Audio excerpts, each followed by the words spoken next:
দর্শক, নির্বাচনী সরঞ্জাম বিতরণ নিয়ে আরো জানাতে সাতক্ষীরা থেকে যুক্ত হচ্ছেন সহকর্মী শরীফুল্লাহ কায়সার সুমন। সুমন, আপনার কাছে কি তথ্য আছে সরঞ্জাম বিতরণ নিয়ে? এগুলো নিয়ে আমাদের জানাবেন।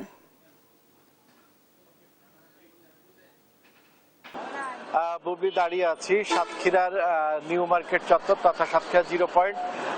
আপনি জানেন যে আর কয়েক ঘন্টার অপেক্ষা, তারপরেই দরজায় কড়া নাড়ছে। সাতক্ষীরার সহ বাংলাদেশের 64 জেলাতেই 300 আসনেই যে জাতীয় সংসদ নির্বাচন, তার অপেক্ষার প্রহর।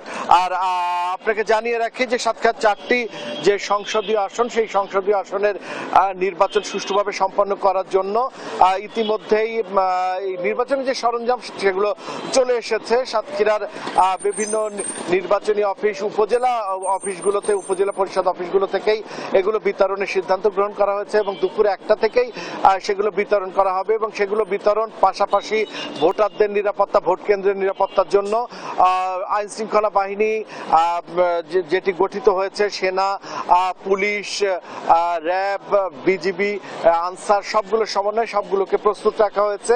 এবং কোনো ধরনের যাতে অপ্রীতিকর ঘটনা না ঘটে তার জন্য 4টি আসনের 20টি প্রার্থী 4 আসনে প্রতিদ্বন্দ্বিতা করছে। তার মধ্যে একজন সংবাদ সম্মেলন করে নিজেকে প্রত্যাহার করেছে। আর একই সাথে সবাই যে প্রচারণার কার্যক্রম শেষ হয়েছিল, শেষের পরে এখন কেবলমাত্র অপেক্ষার প্রহর গোনা এবং নির্বাচনী সরঞ্জাম চলে যাবে। এবং চলে যাওয়ার পরেই আসলে দেখা যাবে যে নির্বাচন প্রক্রিয়াগুলো শুরু হবে আর কয়েক ঘন্টা পরে, অর্থাৎ রাত পোহালেই নির্বাচন অনুষ্ঠিত হবে। এবং তার জন্যই নির্বাচন পরিচালনার সাথে সংশ্লিষ্ট, নির্বাচন গ্রহণের সাথে সংশ্লিষ্ট সকলেই কিন্তু প্রস্তুতি নিয়ে আছে রাজনৈতিক দলগুলো, যারা প্রার্থী তারাও, এবং একই সাথে ভোটাররাও একটি সুন্দর ভোটের অপেক্ষায় রয়েছে। এই ছিল সাতক্ষীরার নির্বাচনী যে সরঞ্জামাদি নিয়ে যে পরিস্থিতি এবং নির্বাচনের সার্বিক পরিস্থিতি। দর্শক, আমরা এখন আপনাদেরকে নিয়ে যাব দক্ষিণ জনপদের আরেক জেলা ঝিনাইদহ। দর্শক, নির্বাচনী সরঞ্জাম বিতরণ নিয়ে আমরা আরো খবর জানবো, এই জন্য আমরা চলে যাচ্ছি এখন ঝিনাইদহে। সেখানে রয়েছেন আমাদের সহকর্মী মেহেদি হাসান সবুজ। সরঞ্জাম বিতরণ নিয়ে আপনার কাছে কি তথ্য আছে জানাবেন। যেমনটি বলছিলেন, রাত পোহালেই আসে ত্রয়োদশ জাতীয় সংসদ নির্বাচন। আজকে আমি এখন যে মুহূর্তে কথা বলছি উপজেলা পরিষদে দাঁড়িয়ে আছে। এখন আর কিছুক্ষণ পরে 11টার, আমরা যতটুকু জানতে পেরেছি 11টার পরপরই আসলে ঝিনাইদহের যে আসনগুলো, সেই আসনগুলোতে যে ব্যালট বাক্স, সিল এবং অন্যান্য যে প্রয়োজনীয় সামগ্রী ভোটে সেগুলো আসলে প্রদান করা হবে।